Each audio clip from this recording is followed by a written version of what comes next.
तो बेटा हम लोग बात कर रहे थे आइसोमेरिज्म की और आज आइसोमेरिज्म का हमारा है 9th लेक्चर। पीछे के 8 लेक्चर में बहुत कुछ पढ़ाया जा चुका है। जिन लोगों ने अभी तक वो 8 लेक्चर्स नहीं पढ़े वो पहले फर्स्ट लेक्चर से स्टार्ट करेंगे। आज के आइसोमेरिज्म पार्ट 9 में हम लोग दो बहुत ही इंपॉर्टेंट टॉपिक को डील करने वाले हैं। पहला है डीएल नॉमेनक्लेचर, जिसे हम लोग कहते हैं रिलेटिव कॉन्फ़िगरेशन। दूसरा है बेटा आरएस नॉमेनक्लेचर, जिसे हम कहते हैं एब्सोल्यूट कॉन्फ़िगरेशन। आप कोई भी एग्जाम दे, IIT, NEET, JEE, IIT JAM, किसी भी एकेडमिक, जरूर क्वेश्चन आएंगे यहां से। साथ ही साथ आप एक बात और याद रखेंगे, हम लोग पार्ट 9 को वहीं से स्टार्ट कर रहे हैं जहां पर हमने पार्ट 8 में लेक्चर को समाप्त किया था। तो बेटा आज हम लोग दो नॉमेनक्लेचर पढ़ेंगे। इससे पहले आप एक बात समझ लें, यहां एक वर्ड आ रहा है रिलेटिव, एक वर्ड आ रहा है एब्सोल्यूट। रिलेटिव कॉन्फ़िगरेशन और एब्सोल्यूट कॉन्फ़िगरेशन क्या होता है, मैं आपको एक एग्जाम्पल से ये बात समझाता हूं। मान लीजिए आपके पड़ोस में, आपके गांव में, आपके शहर में कोई एक व्यक्ति है। मान लीजिए वो व्यक्ति ए है और ए बहुत ही ईमानदार, अच्छा, सज्जन व्यक्ति है। पूरे एरिया में लोग जानते हैं कि ए बहुत अच्छा है। अब ए के बच्चे, लड़का लड़की जो भी हो, अगर वो कहीं पास पड़ोस में जाता है तो लोग कहते हैं यार ये तो फला का लड़का है, फला की लड़की है, अरे तो बहुत बढ़िया होगा। ये धारणा रहती है कि फला बहुत अच्छे इंसान थे तो उनका बेटा या उनकी बेटी भी बहुत अच्छी इंसान होगी। मान लीजिए किसी के फादर क्रिमिनल बैकग्राउंड के हैं तो लोग पहले से धारणा बना लेते हैं, फला का लड़का, अरे इसको हटाओ, ये तो फला का लड़का है, ये तो चोर होगा। वो कर क्या रहे हैं,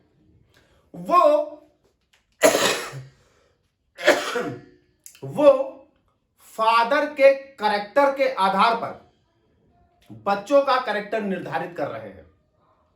रिलेटिव, फादर बहुत अच्छे थे, बच्चा बहुत अच्छा होगा, बच्चा 10 नंबरी, लेकिन एडवांटेज फादर बहुत अच्छे थे। फादर क्रिमिनल थे, बच्चा भी क्रिमिनल, लोग कह रहे हैं उसको बच्चा बहुत अच्छा, लेकिन फादर रिलेटिव। तो हम किसी एक के रिस्पेक्ट में अगर किसी दूसरे को जज करें, दूसरे को नाम दें, तो हम कहते हैं उसे रिलेटिव कॉन्फ़िगरेशन। एब्सोल्यूट कॉन्फ़िगरेशन में हम पर्टिकुलर कंपाउंड्स को पर्टिकुलरली रूल्स के आधार पर डिटरमाइन करेंगे कि इसके कैरेक्टर कैसे हैं। तो रिलेटिव कॉन्फ़िगरेशन में हम किसी कंपाउंड को किसी दूसरे कंपाउंड के सापेक्ष डिटरमाइन करेंगे कि ये उनके जैसा दिखता है या ये उनके जैसा दिखता है, किसी दूसरे के सापेक्ष, रिलेटिव। यहां पर हम पर्टिकुलर कंपाउंड को रूल्स के आधार पर जस्टिफाई करेंगे। तो धीरे धीरे करके हम सब कुछ बात करेंगे।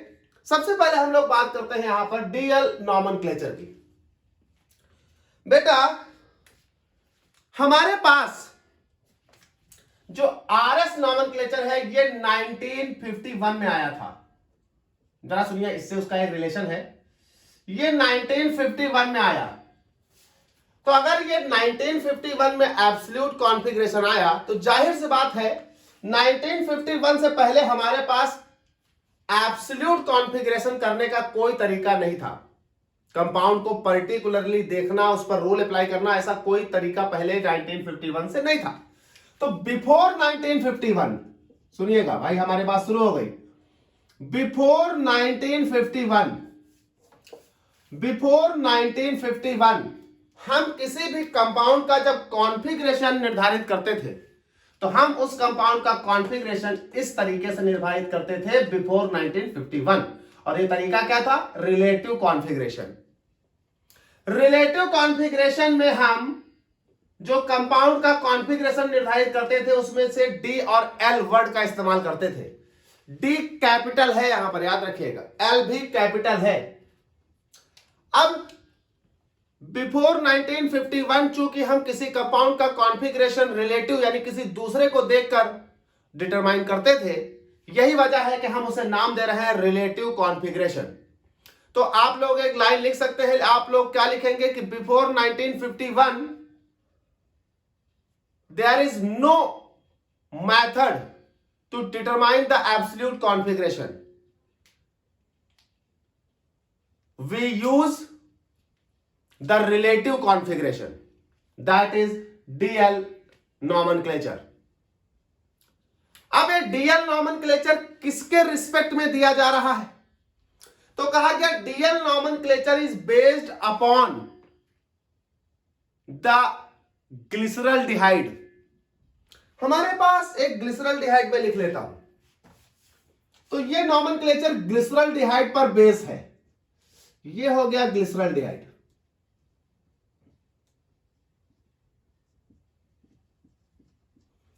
इसका दूसरा वाला आइसोमर, क्योंकि अगर आप देखें तो ये कायरल कार्बन है, ऑप्टिकल एक्टिव कंपाउंड है, तो इसका मिरर इमेज दूसरा भी बनेगा। ये हो गया मिरर और ये हो गया मिरर इमेज।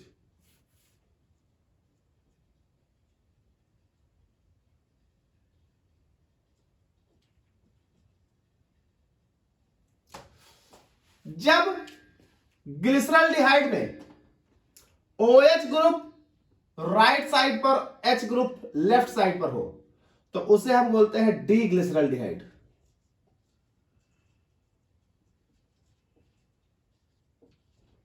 और अगर OH ग्रुप लेफ्ट और H राइट साइड हो तो उसे हम बोलते हैं एल ग्लिसरल्डिहाइड।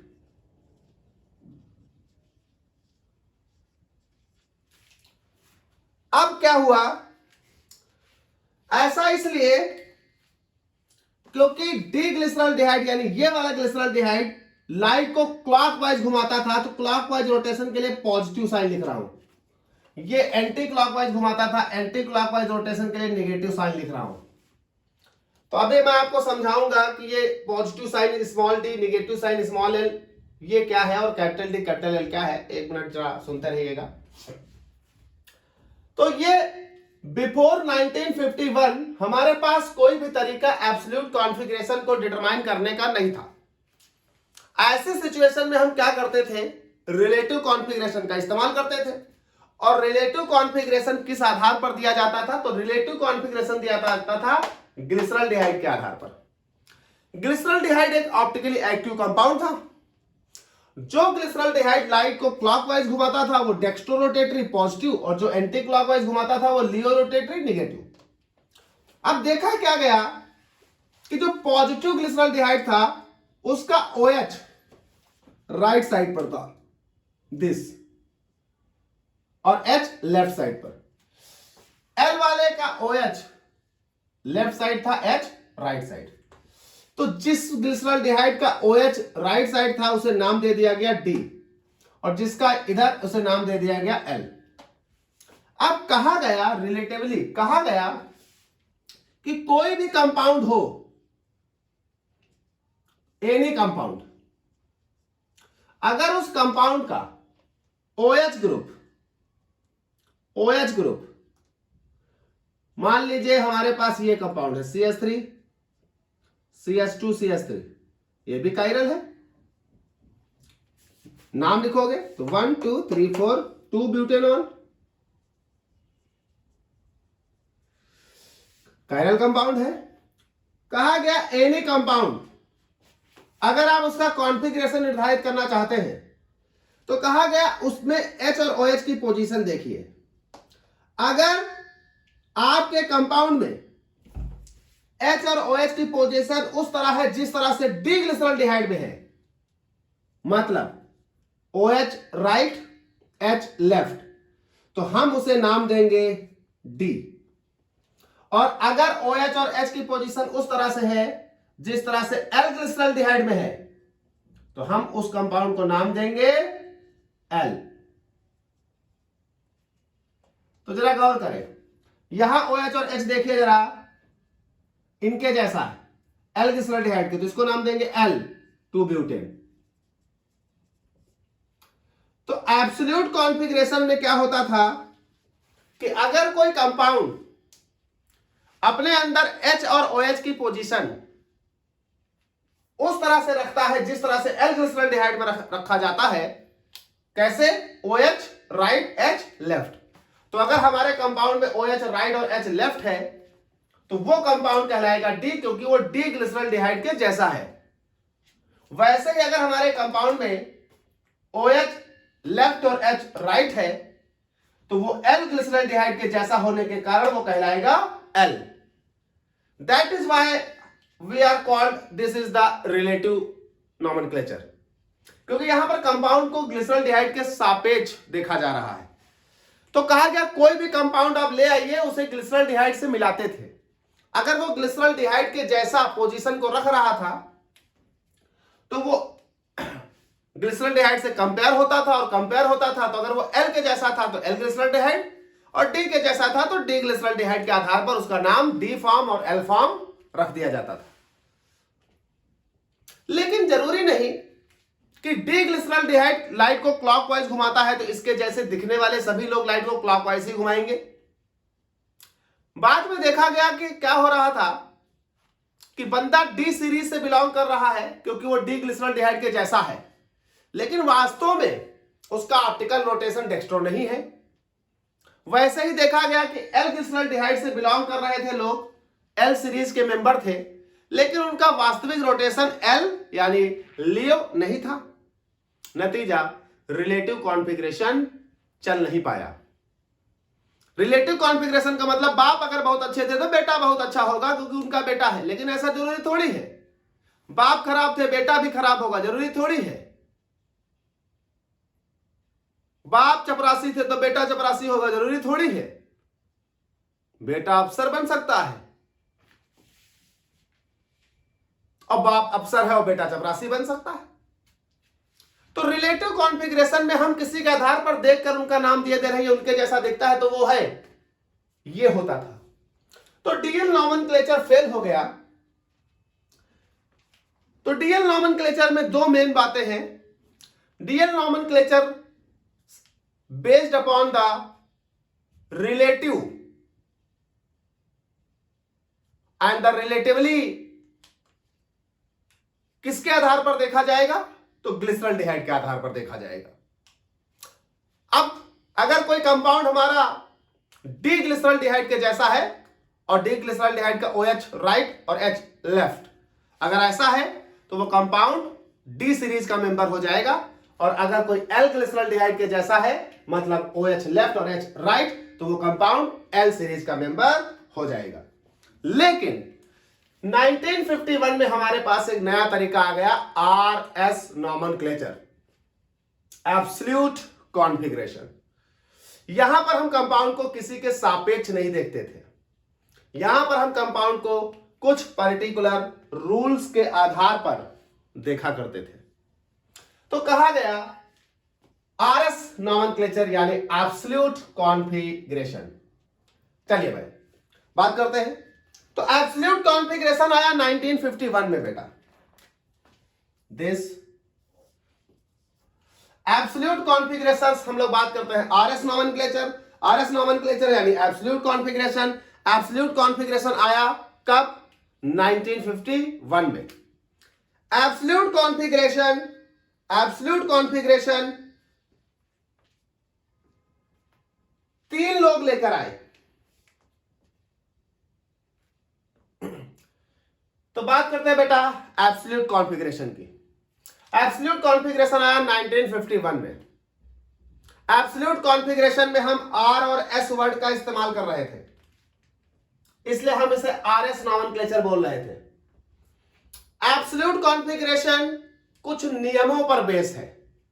तो कहा गया, लिख देते हैं, कहा गया the RS system the RS system is based on the some rules called priority rules. RS system is based on the some rules called priority rules. और बेटा ये priority rules 3 लोगों ने मिलकर दिए थे. given by Can, CAHN, दूसरे भाई साहब प्रीलॉग, और तीसरे भाई साहब इनगोल्ड. इन 3 लोगों ने प्रायोरिटी रूल्स दिया था. इस बेसिस पर प्रायोरिटी निर्धारित करेंगे. किनकी प्रायोरिटी? कायरल कार्बन पर जुड़े हुए चारों लोगों की प्रायोरिटी. तो क्या आपको मालूम है कि कायरल कार्बन वो होता है जिस पर 4 अलग अलग ग्रुप लगे हों. मान लीजिए एक ए लगा है, एक बी लगा है, एक ई लगा है और एक डी लगा है. तो इन कायरल कार्बन पर मौजूद इन चारों ग्रुप की प्रायोरिटी पहले डिसाइड करेंगे. और प्रायोरिटी डिसाइड की जाएगी प्रायोरिटी रूल से, जो दिया गया है कैन, प्रीलॉग, इनगोल्ड के द्वारा. तो बेटा कहा गया RS system of nomenclature is also called absolute configuration. This system is based on the some rules called priority rules. The priority rules are given by the Can, Prelog and Ingold. By the use of the priority rules, we can decide the priority of the 4 atoms or groups present on the chiral carbon. तो chiral carbon पर मौजूद चारों atom या groups की priority को decide करेंगे हम priority rule से. चलिए बात करते हैं प्रायोरिटी रूल्स क्या है. तो बेटा रफ करते हैं और बात करते हैं प्रायोरिटी रूल्स की. चलिए भाई, तो बात करते हैं प्रायोरिटी रूल्स की. तो डायरी डाल लेते हैं प्रायोरिटी रूल्स. देखिए बेटा, कायरल कार्बन पर प्रेजेंट चारों डिफरेंट एटम या ग्रुप की प्रायोरिटी डिसाइड करने के लिए हमारे पास प्रायोरिटी रूल्स के अंतर्गत 4 रूल्स हैं. पहला रूल 1.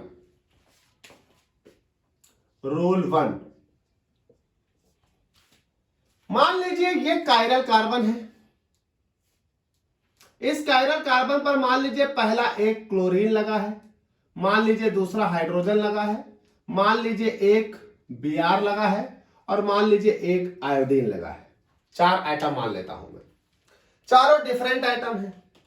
चलिए यहां चारों एटम को लिख लेता हूं. एक Cl, एक H, एक Br, एक I. सबका एटॉमिक नंबर लिख लीजिए. Cl का एटॉमिक नंबर है 17, Z इनका हो गया 1, इनके लिए Z हो गया 35 और इनके लिए Z हो गया 53. अब रूल 1 क्या कहता है बेटा? तो जरा देखिए रूल 1 क्या कहता है. यहां लिख रहा हूं. रूल 1 कहता है higher atomic number, higher atomic number, higher priority.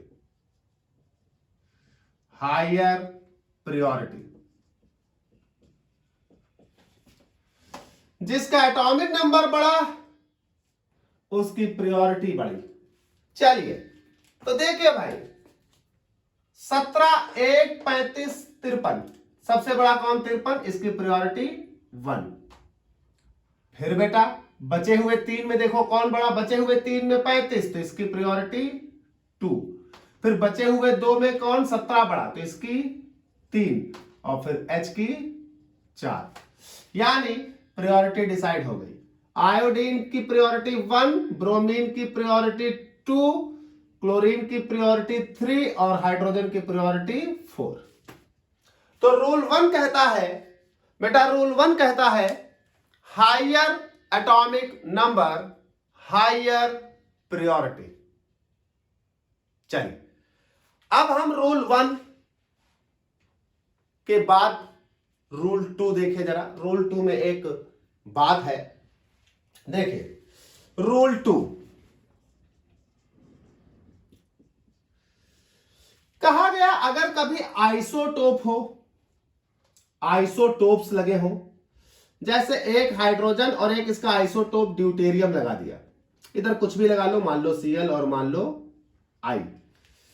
तो जरा अगर आप गौर करें तो बेटा हाइड्रोजन का भी एटॉमिक नंबर 1, ड्यूटेरियम का भी एटॉमिक नंबर 1, क्लोरीन का 17 और आयोडीन का 53।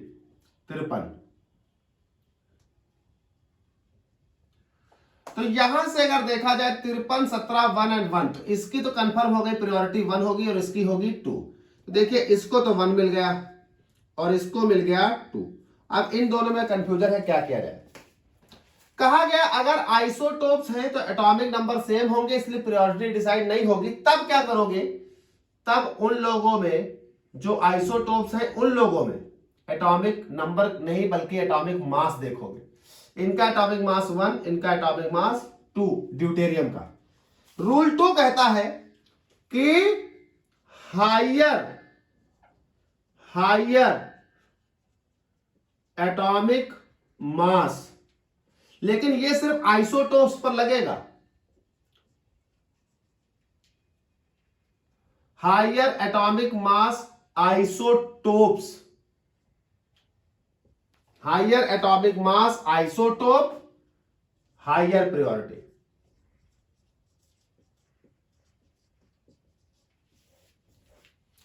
यानी इसका एटॉमिक मास 2, उसका एटॉमिक मास 1, तो इसकी प्रायोरिटी बेटा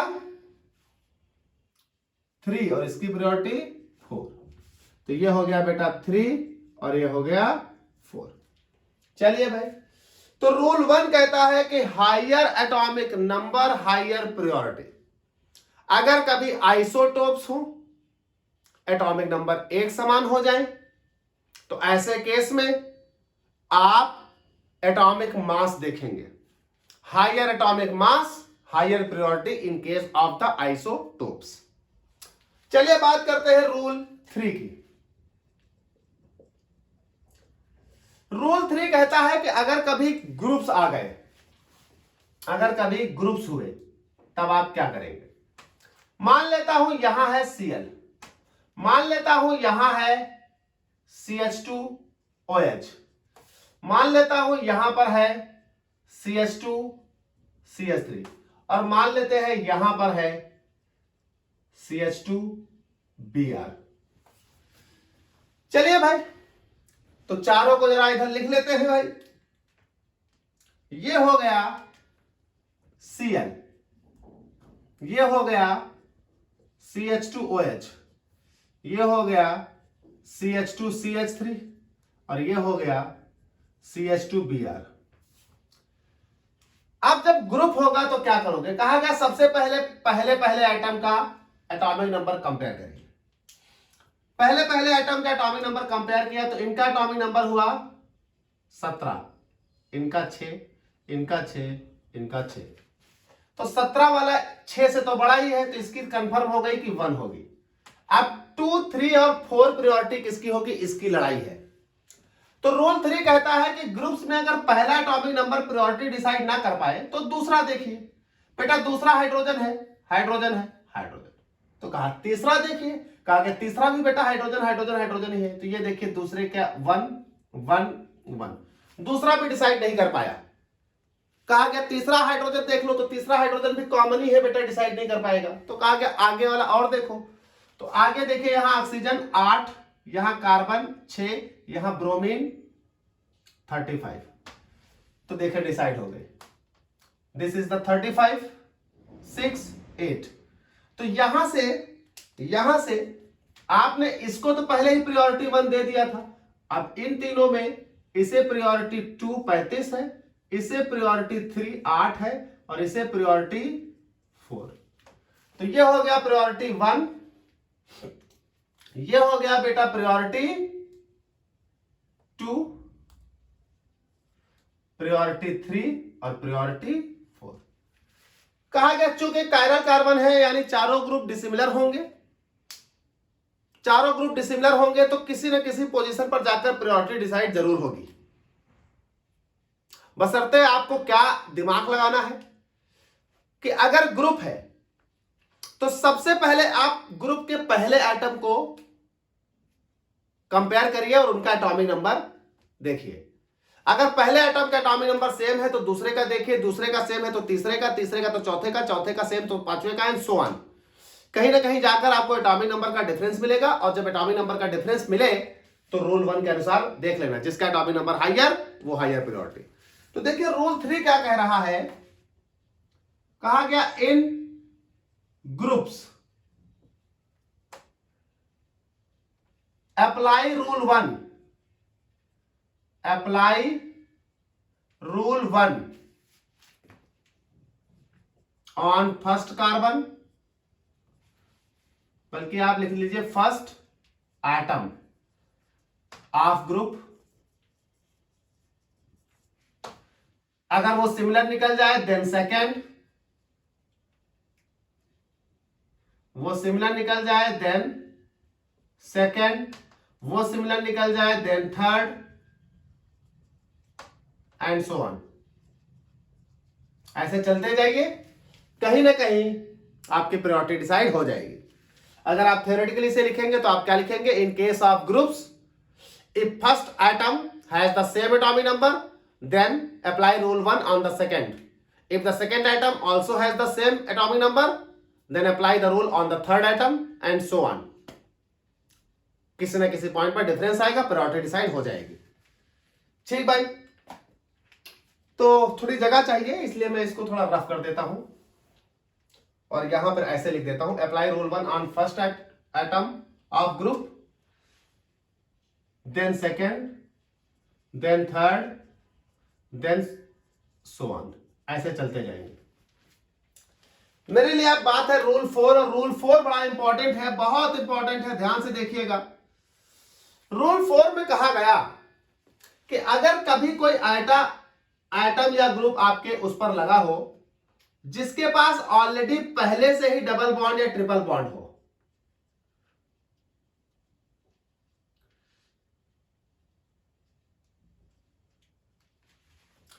कहा गया कोई अगर ऐसा एटम आपके पास लगा हो जिसके पास पहले से ही डबल बॉन्ड या ट्रिपल बॉन्ड हो, तो आप सबसे पहला काम यह करिए कि उस डबल बॉन्डेड या ट्रिपल बॉन्डेड ग्रुप को ओपन करके लिखिए। जैसे यहां देखिए पहला है CN, CN बेटा ट्रिपल बॉन्डेड है तो C 3 बॉन्ड बना रहा, 1 2 3। दूसरा है बेटा CH3, तीसरा है बेटा Br, चौथा है OH। प्रायोरिटी डिसाइड करते हैं तो देखिए इनका एटॉमिक नंबर 6, इनका 6, इनका Br है तो 35 और इनका ऑक्सीजन है तो 8। बेटा 35 और 8 दोनों 6 से बड़े हैं, ये बात कंफर्म हो गई कि 35 वाले को 1 मिलेगा, 8 वाले को 2 मिलेगा। तो ये हो गया बेटा 1 और ये हो गया 2।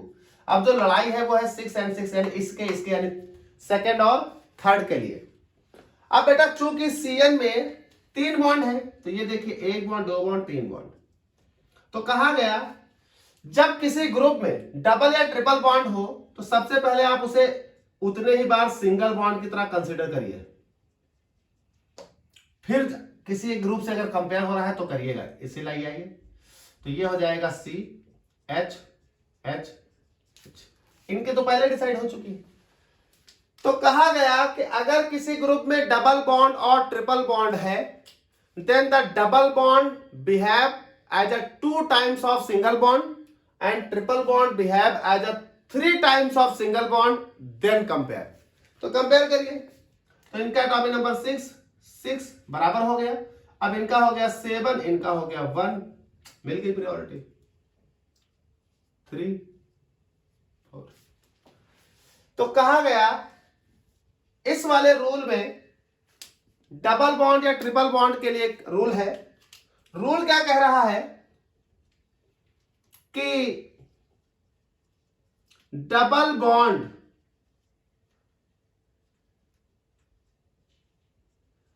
ट्वाइस ऑफ सिंगल बॉन्ड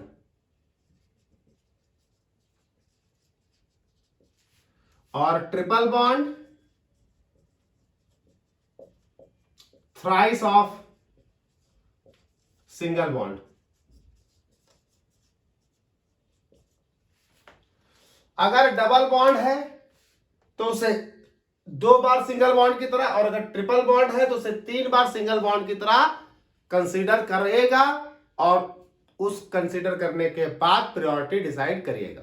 लिखेंगे क्या? तो आप लिखेंगे रूल 4 में कि in case groups has double और triple bond, then double bond considered as a 2 times of single bond and triple bond considered as a 3 times of single bond, and then decide the priority by applying rule 1। तो देखिए भाई, rule 1 ही सब कहीं apply हो रहा है, बस बाकी रूल जो है वो ये बता रहे हैं कि क्या करने के बाद रूल 1 अप्लाई होगा। जैसे फिर से बता देता हूं, रूल 1 कह रहा है higher atomic number higher priority.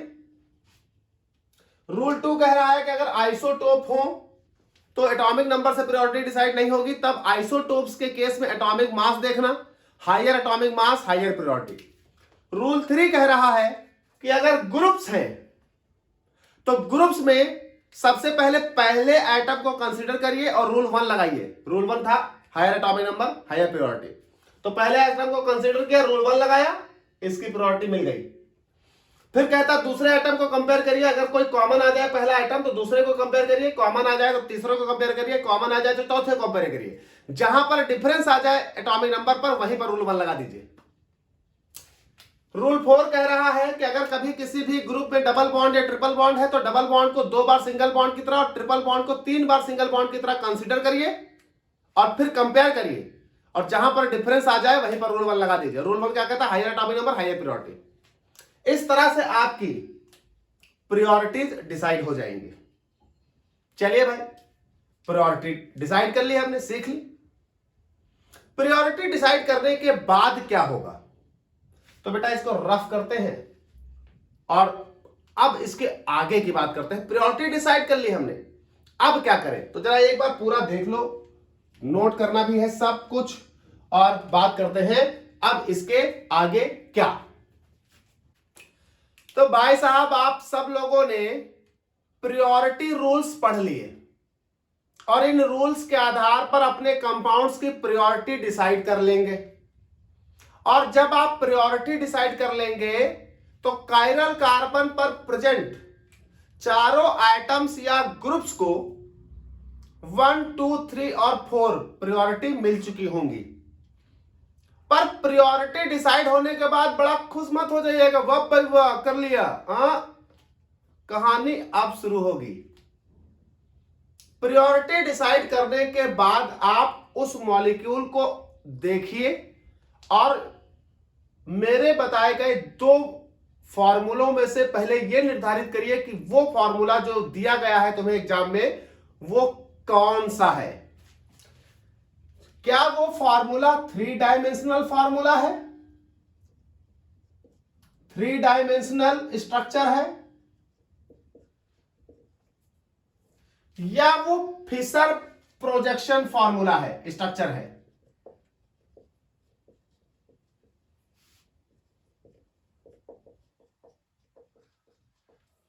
क्या 3 डायमेंशनल है या फिशर प्रोजेक्शन है? ये आप कैसे निर्धारित करेंगे? बड़ा आसान है।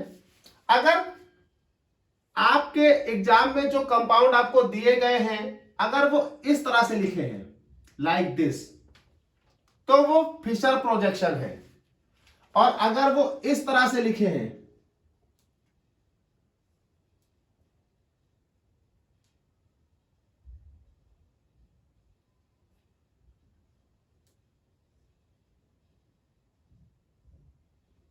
लाइक दिस, तो वो 3 डायमेंशनल फॉर्मूले हैं।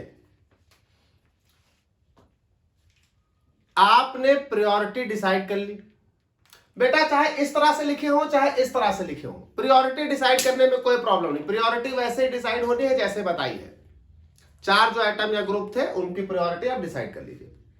जब आप प्रायोरिटी डिसाइड कर चुके हैं तब उसके बाद आप देखिए क्या आपका फिशर प्रोजेक्शन फार्मूला लिखा है या इस रूप में लिखा है।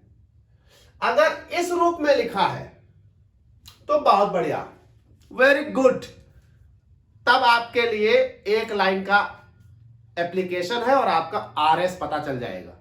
लेकिन अगर इस रूप में लिखा है तो अभी उस पर 4 रूल और लगेंगे। फिर से सुनिए बेटा, आपने प्रायोरिटी डिसाइड कर ली, चारों आइटम्स को प्रायोरिटी मिल गई। प्रायोरिटी के बाद जरा आप मॉलिक्यूल को देखिए, क्या वो इस रूप में रिप्रेजेंट है 3 डायमेंशनल स्ट्रक्चर या इस रूप में रिप्रेजेंट है फिशर प्रोजेक्शन स्ट्रक्चर। अगर वो 3 डायमेंशनल स्ट्रक्चर में रिप्रेजेंट है तो अब सीधे आपका आरएस आने वाला है। एक लाइन आगे और अप्लाई करेंगे, आरएस पता चल जाएगा। लेकिन अगर वो इस रूप में रिप्रेजेंट है तो अभी इस पर आरएस नहीं निकलेगा, अभी इस पर अभी एक और 4 रूल्स का सेट लगाया जाएगा, उसके बाद देखेंगे। तो मान लेते हैं कि आपका कंपाउंड इस रूप में रिप्रेजेंट है। तो अगर इस रूप में रिप्रेजेंट है तो देखिए रूल्स के अनुसार प्रायोरिटी डिसाइड हो गई। बस आप देखिए आपका आंसर आ गया। देखिए कैसे, अगर इस रूप में रिप्रेजेंट है तो मैं यहां 2 बना लेता हूं।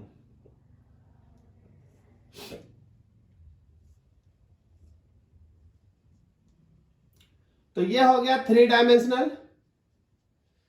अगर 3 डायमेंशनल के रूप में रिप्रेजेंट है तो आपको कोई प्रॉब्लम है नहीं भैया।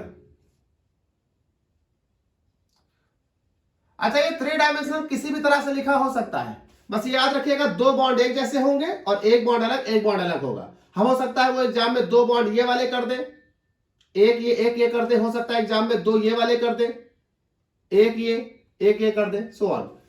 अब देखिए, मान लीजिए कि इस रूप में स्ट्रक्चर लिखा है और आपकी प्रायोरिटी हो गई है डिसाइड। मान लीजिए पहली प्रायोरिटी इसे मिल रही है, दूसरी प्रायोरिटी इसे मिल रही है, तीसरी प्रायोरिटी इसे मिल रही है और मान लीजिए चौथी प्रायोरिटी इसे मिल रही है। वैसे प्रायोरिटी तो कहीं भी आ सकती है ना। मान लीजिए पहली प्रायोरिटी इसे मिल रही है, दूसरी प्रायोरिटी इसे मिल रही है, तीसरी प्रायोरिटी इसे मिल रही है, चौथी प्रायोरिटी इसे मिल रही है। तो आपको 3 डायमेंशनल स्ट्रक्चर में क्या करना है, एक बात का याद रखना है, 4th प्रायोरिटी को निगलेक्ट कर दीजिए। इस केस में इस स्ट्रक्चर के केस में 4th प्रायोरिटी जो है उसको निगलेक्ट करो, निगलेक्टेड, 4 पोजीशन निगलेक्टेड। फिर 1 से 2 से 3 की ओर मूव करो। तो 4th को निगलेक्ट कर दो, 1 से 2 से 3 की ओर मूव करो, पूरा घूम जाओ। क्या है, जब ये पूरा घूमे तो जरा गौर करो, ये कैसा रोटेशन है, क्लॉकवाइज। कैसा रोटेशन है बेटा, घड़ी के चलने की दिशा, ये क्लॉकवाइज। तो क्लॉकवाइज तो आर। तो जैसे ही आप 1 से 2, 2 से 3 की तरफ घूमे, अगर क्लॉकवाइज मिले तो आर, अगर एंटी क्लॉकवाइज मिले रोटेशन तो एस। तो ये क्लॉकवाइज रोटेशन है आर। यहां देखिए 1 से 2, 2 से 3 की ओर जाना है तो 1 से 2 से 3। अब बेटा ये घड़ी से चलने की दिशा का उल्टा है, ये देखिए, ये एंटी क्लॉकवाइज रोटेशन है एस। बेटा आपने प्रायोरिटी डिसाइड कर ली। प्रायोरिटी डिसाइड करने के बाद आप एक बात पर गौर करिए, क्या वो कंपाउंड 3 डायमेंशनल है या कंपाउंड फिशर प्रोजेक्शन है। अगर कंपाउंड 3 डायमेंशनल है तो कोई प्रॉब्लम नहीं। कंपाउंड फिशर प्रोजेक्शन है तो बेटा अभी इस फिशर प्रोजेक्शन के केस में अभी इस पर और 4 रूल लगाने होंगे, तब जाकर आरएस पता चलेगा। लेकिन अगर कंपाउंड 3 डायमेंशनल है तो यहीं पर आरएस पता चल जाएगा। अब इस पर रूल लगाने की आवश्यकता नहीं है। कैसे पता चलेगा? इस 3 डायमेंशनल में फोर्थ प्रायोरिटी को आप निगलेक्ट कर दें। फोर्थ प्रायोरिटी को निगलेक्ट करने के बाद फर्स्ट प्रायोरिटी से सेकंड, सेकंड से थर्ड की ओर आपको मूव करना है। अगर फर्स्ट से सेकंड, सेकंड से थर्ड की ओर मूव करने पर क्लॉकवाइज रोटेशन होता है तो आर, और अगर एंटी क्लॉकवाइज रोटेशन होता है तो एस। मैं फर्स्ट से सेकंड की ओर, सेकंड से थर्ड की ओर ये देखिए मूव किया। जब मैं मूव किया तो ये देखिए कैसा रोटेशन है, ये क्लॉकवाइज रोटेशन है, आर घड़ी के चलने की दिशा। यहां पर देखिए फर्स्ट से सेकंड से थर्ड की ओर मूव किया तो ये कैसा रोटेशन है बेटा, ये एंटी क्लॉकवाइज रोटेशन है।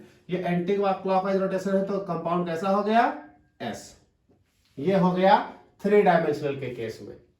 लेकिन बेटा अगर फिशर प्रोजेक्शन है तो फिशर प्रोजेक्शन में अभी कुछ और रूल्स लगेंगे जिनको हम बोलेंगे ओरिएंटेशन रूल्स।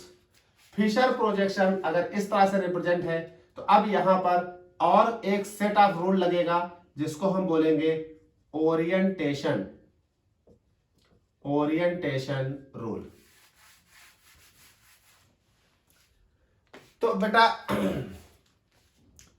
बेटा अगर फिशर प्रोजेक्शन है तो फिशर प्रोजेक्शन में कुछ और रूल्स अभी लगने हैं जिनको हम बोलेंगे ओरिएंटेशन रूल्स। तो बेटा ये समझ गए। हम लोग बात करते हैं फिशर प्रोजेक्शन की।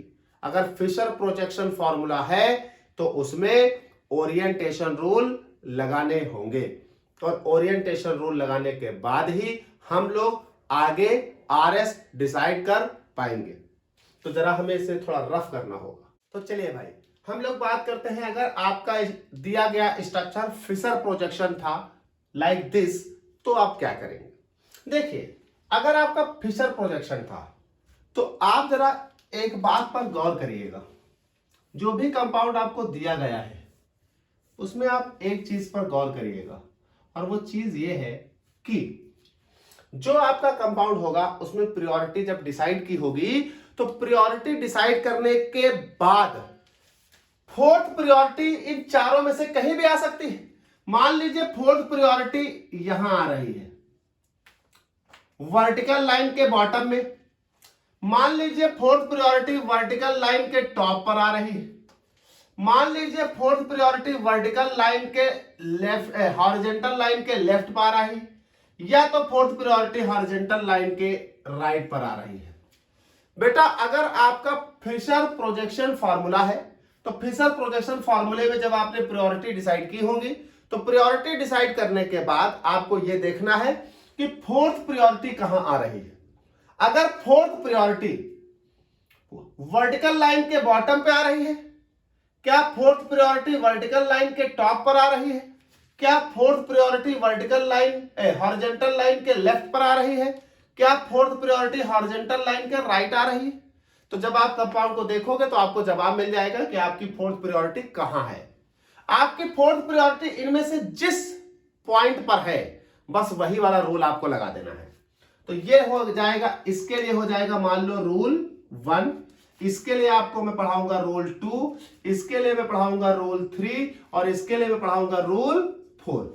अब आपको इन चारों रूल में से चारों नहीं लगाने हैं क्योंकि आपके कंपाउंड के सिचुएशन के आधार पर रूल लगेगा। अगर आपकी फोर्थ प्रायोरिटी यहां है इस रूप में या इस रूप में, इस रूप में या इस रूप में, अच्छा 1 2 3 कहां आई है फर्क नहीं पड़ता, चाहे जहां आई हो 1 2 3 चाहे जहां आई हो, बस 4 ढूंढो। फिशर प्रोजेक्शन फॉर्मूले में फोर्थ प्रायोरिटी देखिए कहां है, फोर्थ बॉटम, टॉप, लेफ्ट और राइट। आपको जवाब मिल गया, इसमें से किसी एक जगह आपकी होगी। अब अगर आपकी फोर्थ प्रायोरिटी बॉटम में है तो जरा रूल देखिए क्या होगा।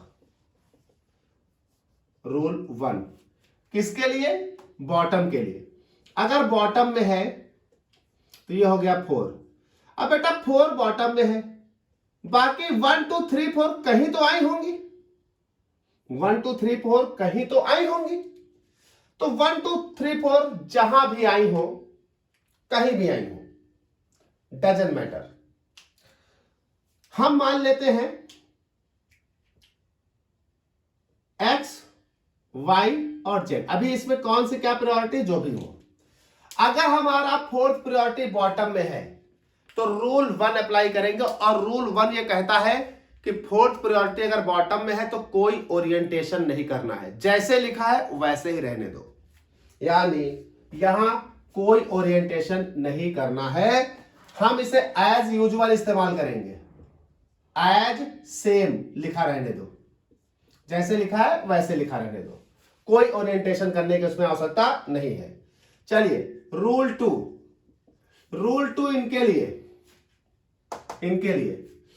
ये कह रहे हैं कि फोर्थ प्रायोरिटी टॉप पर आई है। अगर फोर्थ प्रायोरिटी टॉप पर आई है तो यहां कोई ना कोई ग्रुप होंगे, मान लो ये एक्स, मान लो ये वाई, मान लो ये जेड। अगर फोर्थ प्रायोरिटी टॉप पर है, अगर फोर्थ प्रायोरिटी टॉप पर है तो बेटा रूल ये कहता है कि पूरे कंपाउंड को 180 डिग्री घुमा दो, रोटेट 180 डिग्री, पूरे कंपाउंड को 180 घुमा दो। और अगर पूरे कंपाउंड को 180 घुमा दोगे तो देखो क्या होगा, 180 घुमाते ही नीचे वाला ऊपर चला जाएगा, ऊपर वाला नीचे, लेफ्ट वाला राइट, राइट वाला लेफ्ट, तो इधर आ जाएगा जेड, इधर आ जाएगा एक्स, हो गया। तो अगर आपकी फोर्थ प्रायोरिटी वर्टिकल लाइन के टॉप पर है तो पूरे कंपाउंड को 180 घुमा दो और ये बनकर आ जाएगा, ये बस इसे रहने दो। अगर रूल 1 के अनुसार फोर्थ प्रायोरिटी बॉटम में है तो एज सेम जैसा है वैसा ही रहने दो। अगर फोर्थ प्रायोरिटी वर्टिकल लाइन के टॉप पर है तो जैसा है उस कंपाउंड को 180 घुमा दीजिए, बात खत्म। अब ये प्राप्त हो गया। चलिए रूल 3 कहता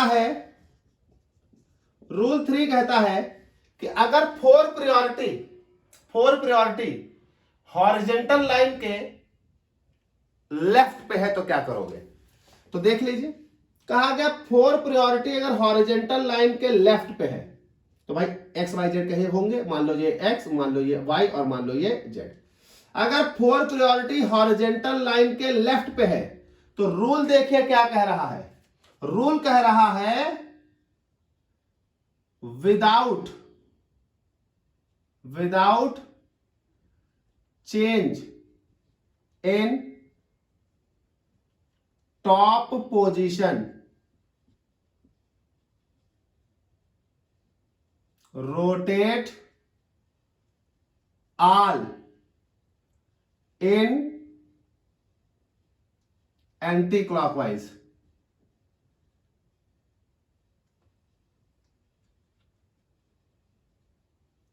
anti clockwise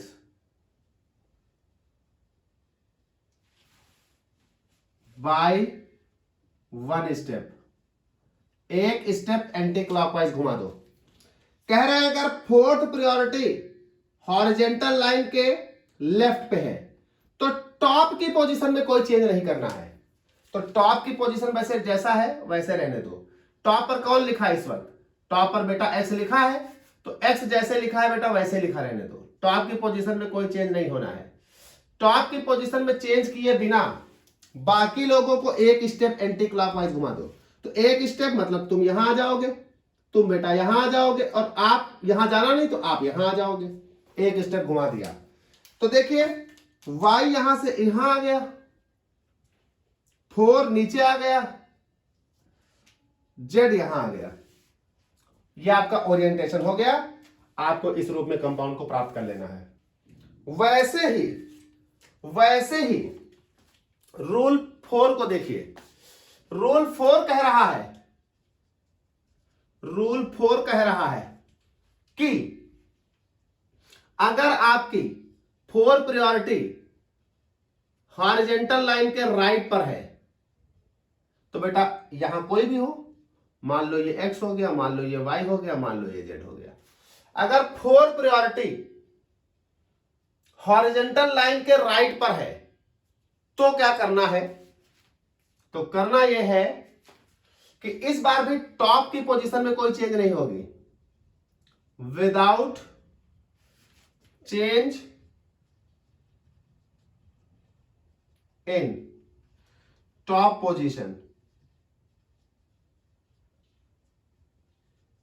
top position, rotate all in clockwise, in clockwise by 1 step.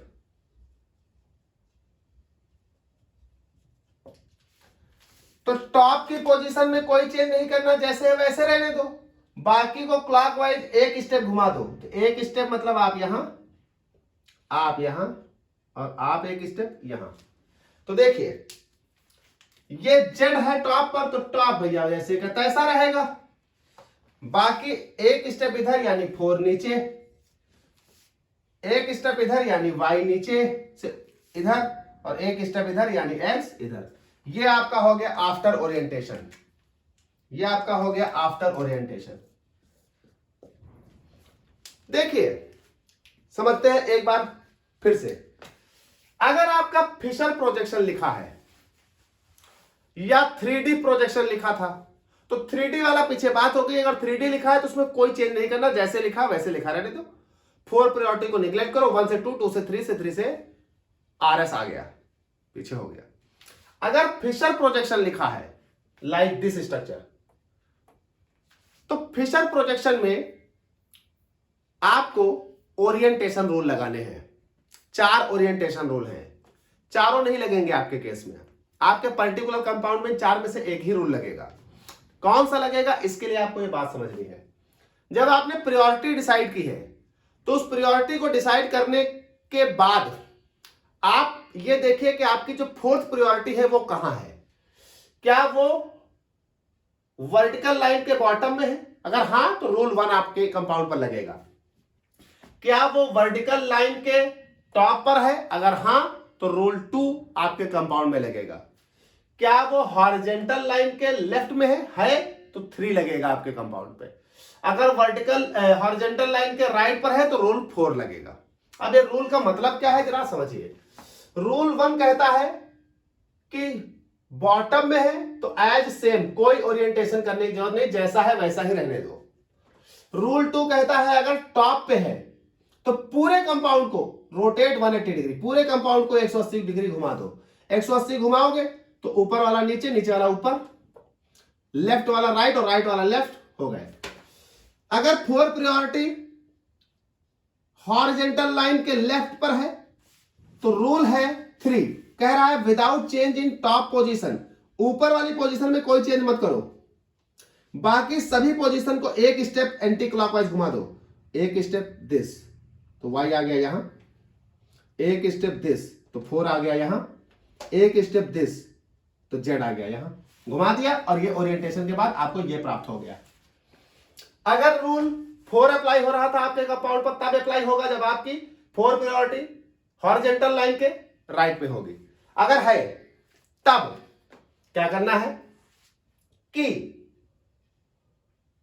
Top की पोजीशन में कोई चेंज नहीं करना है, without change in top position, बाकी सभी को क्लॉकवाइज एक स्टेप घुमा दो।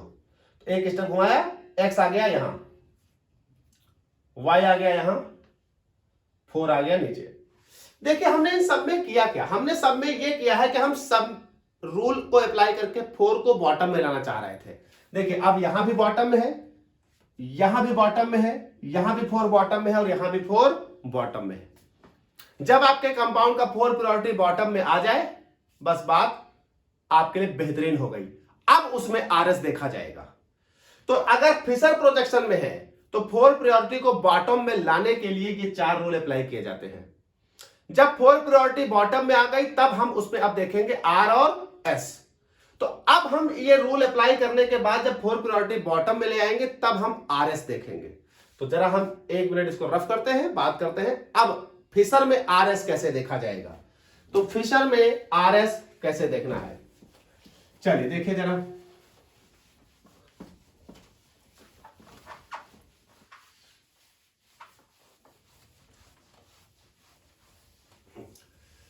तो आपने फिशर प्रोजेक्शन में ओरिएंटेशन रूल लगाकर 4 प्रायोरिटी को बॉटम में ले आए। चलिए ये देखिए 4 प्रायोरिटी बॉटम में आ चुकी है, यहां भी 4 प्रायोरिटी बॉटम में आ चुकी है। जब 4 प्रायोरिटी बॉटम में आ गई होगी तो बेटा 1 2 3 कहीं तो होंगी, चाहे जहां हो पर कहीं तो होंगी। मान लीजिए यहां पर 1 है, यहां पर 2 है और यहां पर 3 है। इसमें हम कहीं पर भी मान लें। मान लीजिए बेटा यहां पर 1 है, यहां पर 2 है, यहां पर 3 है। अब जरा देखिए, जैसे ही 4 प्रायोरिटी बॉटम में आ जाए तो 4 प्रायोरिटी के बॉटम में आने के बाद आपको क्या करना है? आपको करना यह है कि 4 को निगलेक्ट कर देना है। देखिए 4 वहां भी निगलेक्ट करते थे 3D वाले में, 4 को निगलेक्ट कर देना है। वहां 4 को डायरेक्ट निगलेक्ट कर देते थे क्योंकि वहां ओरिएंटेशन रूल लगने नहीं थे। अब यहां ओरिएंटेशन के बाद उसे बॉटम में लाकर निगलेक्ट कर दो। जब 4 निगलेक्ट हो जाए तब अपने आई वीवर को 1 से 2 से 3 की ओर आई को घुमाओ और देखो कि रोटेशन कैसा प्राप्त हो रहा है। अगर रोटेशन क्लॉकवाइज है तो R, अगर एंटी क्लॉकवाइज है तो S। देखिए 4 को बॉटम में लाए, भूल गए। अब 1 से 2 से 3, बेटा 1 से 2 से 3, देखिए कैसा सर, क्लॉकवाइज R। बेटा 1 से 2 से 3, बेटा 1 से 2 से 3, कैसा सर, उल्टा घड़ी की दिशा, एंटी क्लॉकवाइज S। तो अगर आपका रोटेशन 1 से 2 से 3 की ओर जाने, 4 को तो नहीं ले, 4 है ही नहीं, 1 से 2 से 3 R, 1 से 2 से 3 S। तो अगर रोटेशन क्लॉकवाइज है तो R, और अगर रोटेशन एंटी क्लॉकवाइज है तो S। बहुत ध्यान से पढ़ने हैं आपको ये सारे रूल, बार बार देखकर बेटा पीछे जो पढ़ाया है बार बार देखकर पढ़िएगा। सारे रूल क्लियर होने चाहिए, RS डिसाइड हो जाएगा। RS डिसाइड करने के लिए मैं आपको एक बहुत बड़ी एक्सरसाइज अभी लाने वाला हूं। कई सारे कंपाउंड मैं खुद करूंगा, उन्हें प्रैक्टिस कराऊंगा मैं। तो बेटा चूंकि यही बहुत बड़ा वीडियो हो चुका है तो हम इसके RS कॉन्फ़िगरेशन की एक्सरसाइज लेकर आएंगे आइसोमेरिज पार्ट 10 में। आइसोमेरिज पार्ट 10 में हम लोग RS कॉन्फ़िगरेशन की एक्सरसाइज डील करेंगे। बड़े यूनिक कंपाउंड लेकर आऊंगा और सब मैं करके आपको दिखाऊंगा RS निकालकर, और आपको भी आपकी प्रैक्टिस के लिए कुछ दूंगा। तो आगे बात करेंगे हम लोग exercise of RS configuration in part 10।